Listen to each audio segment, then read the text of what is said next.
In response to China showcasing multiple types of hypersonic missiles, the U.S. has become concerned. The U.S. Coast Guard has announced a navigation warning for a launch mission from Kodiak Island, Alaska in the North Pacific to Kwajalein Atoll in the South Pacific, with a stated span of 6,000 kilometers for a hypersonic missile test scheduled for August 22nd. The only 6,000-kilometer hypersonic missile the U.S. currently has is the land-based Dark Eagle. Regarding Pacific testing, there is an intercontinental ballistic missile test from Vandenberg Space Force Base and a submarine-launched ballistic missile test in a specific area of the Atlantic or Pacific. There are also missile defense systems, such as the land-based system at Fort Greely and the sea-based systems on Arleigh Burke-class or Ticonderoga-class ships. U.S. ballistic missile tests are generally conducted in these areas. Kodiak Island is a test site specifically used by the U.S. Army for hypersonic missiles. In 2014, the USAHW was tested there, but it exploded, destroying the launch and support facilities. The August 22nd test is very likely to be the U.S. Army's Dark Eagle, although many sources state its range is not 6,000 kilometers. Russian media report its range is 5,500 kilometers. Based on the size of the two-stage booster, which has a diameter of 0.7 meters and a length of 3.2 meters, it is very likely to be the LRHW long-range hypersonic weapon with a range of 5,500 kilometers. It is said to have a speed of over Mach 5 and is designed for rapid strikes on high-value targets.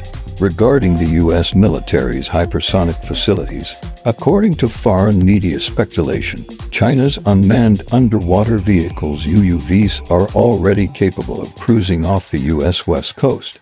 If China's attack nuclear submarines were also equipped with hypersonic missiles, and with UUVs providing target coordinates, it could mean that China's hypersonic missiles could destroy the U.S. hypersonic missile launch sites in a matter of seconds, preventing them from even launching. During the 93rd parade, China displayed two types of UUVs. The large UUVs were a revelation to the U.S. The two types of large UUVs are referred to as XL UUVs, which is their official name. The fact that China revealed two models at once, with the second one being huge, could provide a strategic advantage underwater. The true revelation occurred during the second parade on September 3rd, where China's two XL UUVs were revealed. U.S. media were surprised, as they had not believed China possessed this capability. Suddenly, China unveiled them.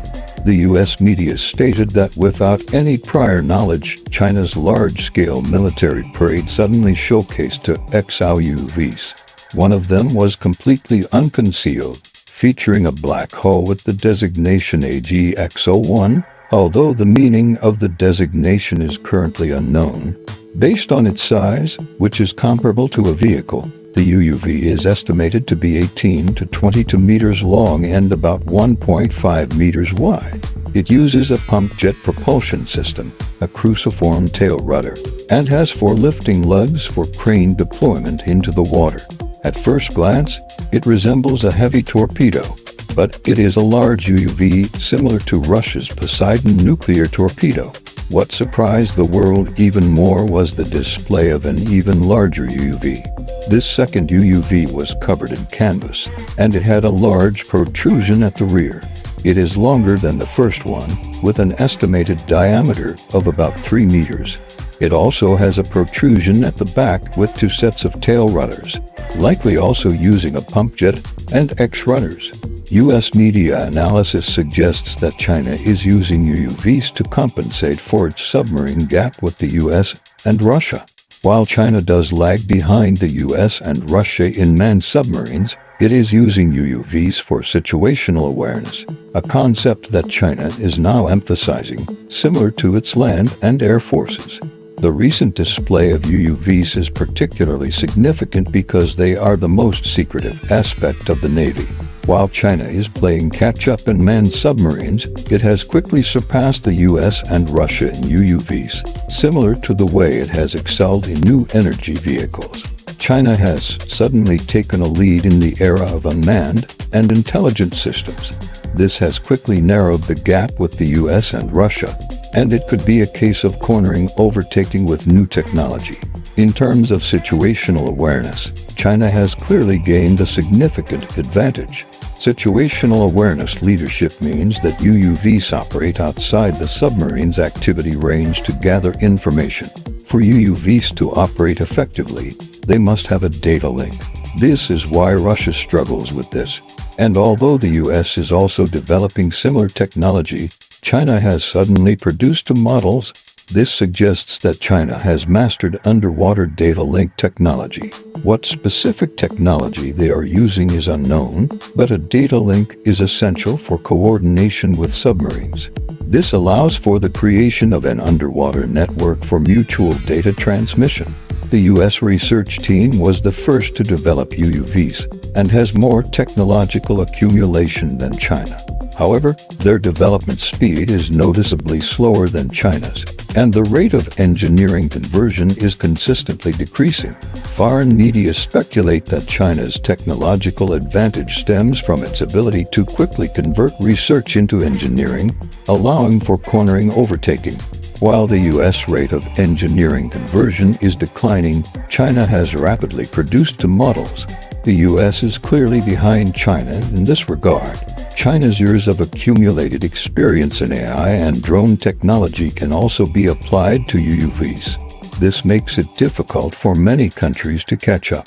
US media acknowledge that once China enters the unmanned underwater era, it will also be a leader. Many countries cannot compete with China in data link technology. The continuous progress China is making in large UUVs gives it a strategic advantage that, once expanded, could be decisive. Even with superior submarines and technology, they are no match for UUVs, which are not afraid of death and can even be used as suicide torpedoes. According to foreign media speculation based on the displayed equipment, China's XL UUVs can already be deployed and operate freely off the US West Coast. The true situation is unknown.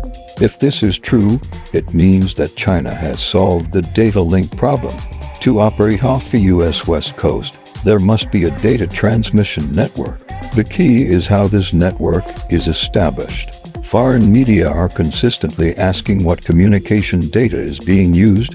If these UUVs can navigate to the West Coast, they must have a network in the US. The communication on the US West Coast and in the ocean is a complex issue.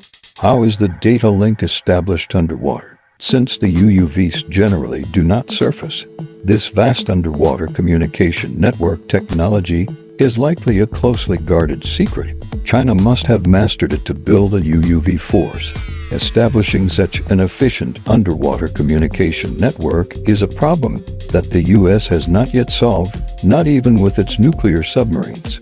Since China has solved this problem with its UUVs, what new communication modes and technologies are they using? Foreign media are constantly trying to find out what solution China has developed. This means that China has likely solved this technical problem. At the same time, more and more underwater vehicles are becoming intelligent, possessing AI and autonomous decision-making capabilities.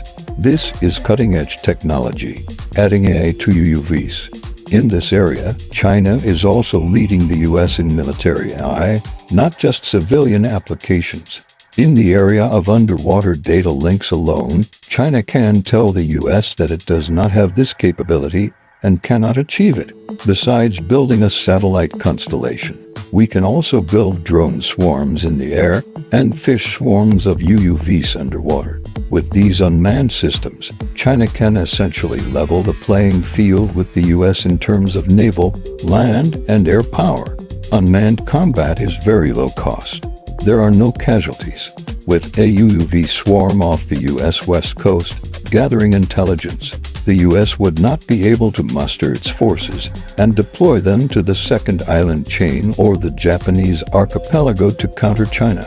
It would take time for the U.S. to deal with China's UUVs. If China's UUVs are operating off the U.S. west coast, their data link must have also reached there. What solution are they using? One possibility is creating a data array underwater or in the water in coordination with satellites. This is just one theory. China likely has multiple solutions for underwater communication.